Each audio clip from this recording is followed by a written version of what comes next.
do? Just use this one? Okay. This right here? Okay. I'll just use this, that's okay. So, minimize it, I can use this. So the point of this slide is just, it's a lot of words, but it essentially says what I described before. The school, this is the basics of the school that we're opening. It's a school for talented kids, 400 students. Thank you. Okay. Opening, located in Debre Berhan. And a lot of this cross-cuts along a lot of the things that we've talked about. Co-ed, so we'll have 50% women and 50% boys, girls and boys. Committed to geographic diversity, so we'll recruit kids from across the country. We will admit students without regard to financial circumstances as much as possible. It is a tuition school, but the goal is to have scholarship funding for at least 50%. And we are hoping to introduce kind of the best of the type of education I'll talk about in a minute with foreign faculty together with Ethiopian faculty as well. So bring that to the Ethiopian context. And as it says below, our immediate purpose is to provide our students a world-class education, and we also want to be a model school for Ethiopia to share our best practices and bring in other teachers and students so that our focus can be shared more broadly. And I'll just show you a few pictures of the construction because it's fun. This is the site in Debre Berhan before we started. Sometimes I feel bad showing this because it's just so beautiful, but that's the site before we started. And this is our site plan. So you can see it's a boarding school, as I said. So this is, the main entrance is here, faculty housing here, administration admissions. This is a performing arts center, cafeteria, library, student housing, more student housing, gym, more faculty housing, all academic center, science complex, utilities, and a greenhouse and utilities. So our goal is to be a model in as many ways as we can. So again, somebody spoke earlier about plants, and I think Professor Shibru talked about introducing kids to agriculture. So the goal is through something like a greenhouse to connect kids with agriculture, but also promote nutrition in the cafeteria. This is just some of the renderings that Fasil did. We had a top American architecture firm design the master plan, and then Fasil translated that into a contextually appropriate plan for Debre Berhan. Again, bringing together the best of the West and also making it make sense for Ethiopia. And I like this classroom. I like this room because it's a place to display student work, original student work, which I'll come back to in a minute. This is a picture of the dorms. And as you can see, there's that little Debre Berhan traditional welcoming spot, which was important. This is a picture of what the dining hall will look like when it's done. And here it is on construction. These photographs were from September. So this is a photograph of the main classrooms, the dorms. This is the inside of the cafeteria. Again, this was a couple months ago. That's the administration you saw earlier. Clinic, more of the faculty housing. And this is a picture of a drone that was from a drone that was taken about 2 months ago. So you can see that, you can see the whole site. So that was the faculty housing, boarding area, the cafeteria, student housing, classrooms. So that's the whole site. It's 8 hectares, big project. But the goal is to build all these world-class facilities for these students. And I included this picture because now that I've shown the construction, it's fun to show the construction. We've really been working hard on it between the design and translating that into world-class facilities. But obviously what makes the school great is not just the buildings, but it is what the programs and the people. So we have hired an excellent deputy head of school who's Ethiopian, who has 20 years of experience, most recently at ICS, and an amazing head of school who is a Princeton-educated engineer who is going to move here with her 2 young children in June. And she's incredible. And they are now recruiting foreign faculty, and soon we'll start recruiting all of the Ethiopian faculty. And this picture is from the day that the PM asked for everybody to plant trees. So we did our part. We planted 150 trees. And again, we hope to be models in sustainability and nutrition, all the things that you've talked about in this conference, and just sort of intersect with that on a small scale and make that available. So I just wanted to add a couple of slides about what exactly makes us different. And I think it's come up often in the conversation today with the difficulties with Ethiopian education, and that it's primarily focused with professors standing in the front, students listening, memorizing, and then repeating that on tests. And that will not prepare our students for what they need for the coming challenges. They will not be ready for 2050 with that. So we start with the Ethiopian national curriculum because the school is intended for Ethiopian kids primarily, but we will teach it in a different way. And I just will give you two examples, and there's plenty of material on our website, and anybody can talk to me, but I'll just give two concrete examples about how it will be different. So one of the things that we know about education is that for students to thrive, we need mastery of content, mastery of skills. It's important for them to know information. The second thing that's critical is that students feel fully comfortable in the space that they are living. Somebody mentioned earlier that students are humans. Yes, they are, and no student will learn well unless they feel comfortable in their environment and engaged to the learning. The third piece of it is that we give them the opportunity to use that information, to be creative with it, to connect it with their problems, their own lives, and see how they can use it.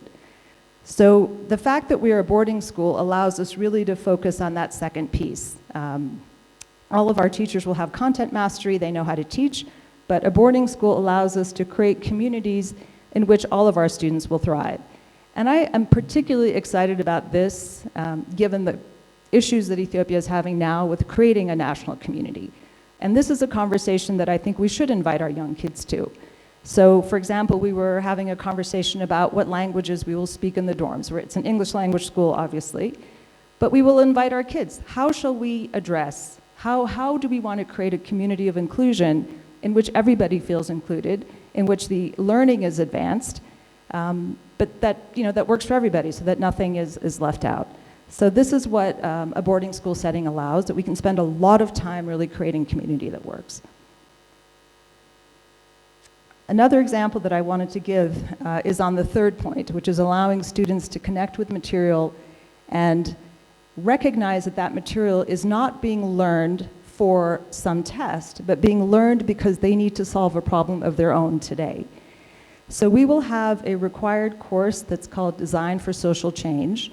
It will take place primarily in a what we call a makerspace or a fabrication lab.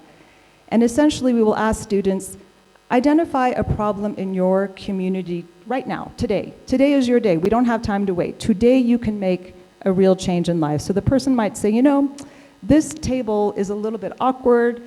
I was giving a speech and I think I could design it better. So fine. So then we could go back to the lab, look at whatever physics or math or whatever curriculum you've had, look at the art element of it, the human functionality, and come up with a better table design. You might say, this should just be 2 inches longer because then I could set this down.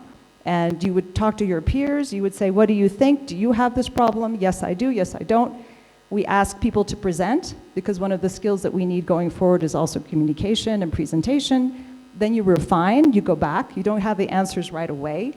You learn that success is through iterative processes that involve failure, and that will be the point of this design center. So you can see all of these key points, and these are not things that are highlighted in our curriculum today. I mean, embracing uncertainty is an opportunity for innovation. You will not find that in the Ethiopian national curriculum. We have looked, and that it's just not an element, whereas we know that that is key to creative movement and advancement. So I just put those two examples up there about what will make the school different and why I think this is the sort of education that we should advance. So that's the basics about the school. And then I just wanted to offer a few thoughts that connect, I think, our project with today's conversation. And these are my takeaways, which is, so now the question is, since Sam asked me to answer big questions, what is the connection between being a center of educational excellence, serving 400 students, and the bold ideas of this conference? Well, first and foremost, as every speaker has either raised directly or alluded to, youth and education are at the center of 2050. Like that we will not make it unless we get it right there. So in my view, forward-looking education, which means education that embraces diversity of community and divergence of thinking, education that focuses on problem solving and not just test taking, and education that empowers individuals to reach their highest potentials today is very bold. So we are making this huge investment in the Haile-Manas Academy because we want to educate the next generation of Ethiopian leaders. And as was said before with the Margaret Mead, quote, "We know that change does come from individuals. We know the transformative potential of a single person and of a single mind." My second thought comes out of my experience as, I think I missed some of the session, and the word diaspora is a little frowned upon, but I am diaspora, returning to Ethiopia to build this school. Now, I don't like to dwell on challenges, I like to look forward, but I think everyone in this room can easily imagine what we have had to overcome to get to this point with the school. This morning I missed a session because I had to spend an hour and a half at Dara, that's what it's called, to stamp a power of attorney. An hour and a half that I could have been here for something that in the US you can have somebody come to your office and do for you right there. And I wasn't alone, I was with 2 other people, so you can just imagine what that is. And you know, Dabdabe Safi, Stampas Darigi, Henik al Balsama and Dagana, you know, in Desins, Dabdabe Milako Nastabi Daragonamisavo. Just it's just a complete, that has to stop. And parenthetically, I know that we've had a lot of support. So every time I am faced with these challenges, I think, my goodness, how does anybody else get anything done in this country? So I think it would be bold for Ethiopia to shift its bias in favor of centralized plans and control and regulations, and instead create frameworks that trust and liberate individuals and small communities. This may go a little bit against the grand plans theme, I realize that, but I think we just have to make some space for that. I mean, obviously there's some things that only a state can do. We've had big conversations about electricity, about environmental plans that are really only at the state level. But we also know that small businesses are the biggest creator of jobs. They are the biggest drivers of economic growth, not here, but in the US, everywhere. That is where it comes from. So my suggestion, and what I would have added had I raised my hand earlier, is that we really do need to lift the regulatory burden. Let's shift the focus from process, the how, to the outcomes, to the what.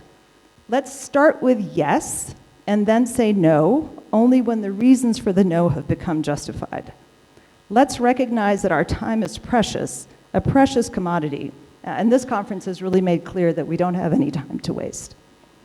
So, 2 things. I'm just adding this because, again, we've had such a focus on big plans. The name Haile-Manas Academy, I was persuaded to give it. I didn't want to give it. Haile is Yebetsim, Yenyasim. Manas is my husband's last name. But my first instinct was to call it something like High Achievement Academy or Sunshine Academy or Inspiration. And then I thought, you know, I would like to model that this is something that was not done by a state organization or a big organization. I've had a lot of help, but this is something that came out of just individuals thinking about what could be done. Not that it's easy, but it is possible. And I just wanted to model that. That's why that name is on there. So in closing, I just wanted to say that as a member of the diaspora, you know, when I think about what I can do for Ethiopia, I know my strengths and I know my limits. My strengths come from my family, my upbringing, they come from my education, and they come from my exposure to ideas that have come from around the world at a time when it's not possible for any country to remain isolated. I think Susanna added global engagement to her talk, and I think that that is a piece that we have to recognize. And as my limits, though, I also know my limits, and my limits in Ethiopia come from the fact that I've lived outside of Ethiopia for 35 plus years. And that means that I don't know the Ethiopian context like those of you in this room. I can bring a world-class school to Ethiopia, but I can't see Ethiopia's problems and its potential solutions like someone who's lived with them day in and day out. I don't feel it with the same urgency. I don't know what to prioritize. So my dream is to bring my advantages to the Ethiopian students, to Ethiopian young people, and to see those young people who know Ethiopia like I don't take off in ways that none of us can see. Let's give our young people the tools that they need to be the change makers that we desperately, desperately need. Let's trust them. Let us trust, I just love talking to younger people in this room. Let us trust them to unleash their potential in whatever arena they choose. I mean, it's their future, as somebody has pointed out. They're the ones who'll be here in 2050, and they have every right to shape it. So I thank you for letting me participate in this talk.